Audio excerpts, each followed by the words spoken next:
दोस्तों, आप सभी का स्वागत है रिवीजन टाइम यूट्यूब चैनल पे। हम इकोनॉमी की सीरीज़ को डिस्कस कर रहे हैं। आज का टॉपिक है भारत के प्रमुख उद्योग। 2 पार्ट में ये टॉपिक हम कवर करेंगे। पहला क्वेश्चन है, औद्योगिक क्रांति सर्वप्रथम किस देश में हुई थी? तो ये हुई थी इंग्लैंड के अंदर।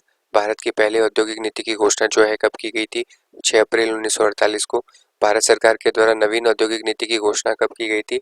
तो वो की गई थी 24 जुलाई 1991 को।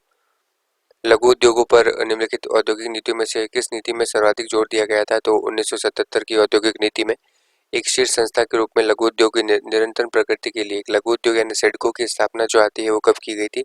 वो की गई थी 1954 के अंदर। औद्योगिक और वित्तीय निर्माण बोर्ड की स्थापना जो आता है सिडको की, वो कब की गई थी? तो सिडको की स्थापना जनवरी 1992 में की गई थी।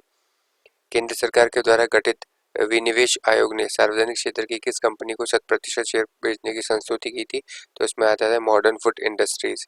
भारत में नए औद्योगिक उत्पादन सूचकांक का आधार वर्ष जो आता है वो कौन सा है? 2011 और 12। फुटलूज उद्योग जो का उदाहरण इनमें से कौन सा है? तो वो आ जाएगा सॉफ्टवेयर। राउरकेला इस्पात संयंत्र जो आता है के सहयोग से स्थापित किया गया है? राउरकेला इस्पात संयंत्र की बात की गई है तो ये किया गया है जर्मनी के सहयोग से। बोकारो स्टील प्लांट किसके सहयोग से स्थापित किया गया है? तो रूस के। फिर आता है दुर्गापुर इस्पात संयंत्र किसके सहयोग से स्थापित किया गया है? ग्रेट ब्रिटेन के। स्टील अथॉरिटी ऑफ सेल की स्थापना जो आती है वो कब की गई है?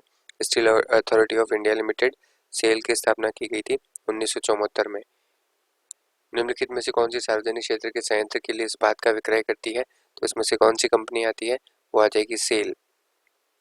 सूची यहाँ सुमेलित करना है, ठीक है। तो इनमें से आपको सही जो जोड़ा है वो बताना है।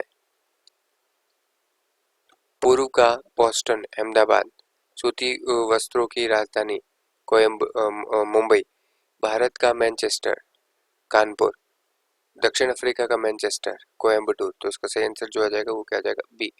देश में रेशम के उद्योगों का सर्वाधिक स्थानीयकरण किस राज्य में हुआ था? तो ये हुआ था कर्नाटक के अंदर। चीनी उत्पादन में भारत का विश्व में स्थान जो आता है वो दूसरा है। भारत में सबसे बड़ी तेल शोधन जो शाला जो आती है वो कहाँ पे स्थित है? वो जामनगर में स्थित है।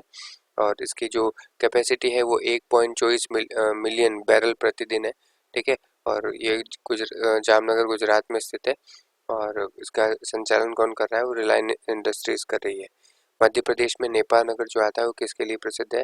तो ये ऑटोमोबाइल के लिए जो आता है नेपा नगर, ठीक है। तो नेपा नगर जो आता है वो किसके लिए? अखबारी कागज के लिए प्रसिद्ध आता है। फिरोजाबाद जो आता है वो किसके लिए प्रसिद्ध है? फिरोजाबाद जो आता है वो कांच की चूड़ियों के लिए प्रसिद्ध है। इस तरीके से ये वाली क्लास यहीं पे समाप्त होती है। आप सभी का यहाँ तक बनाने के लिए बहुत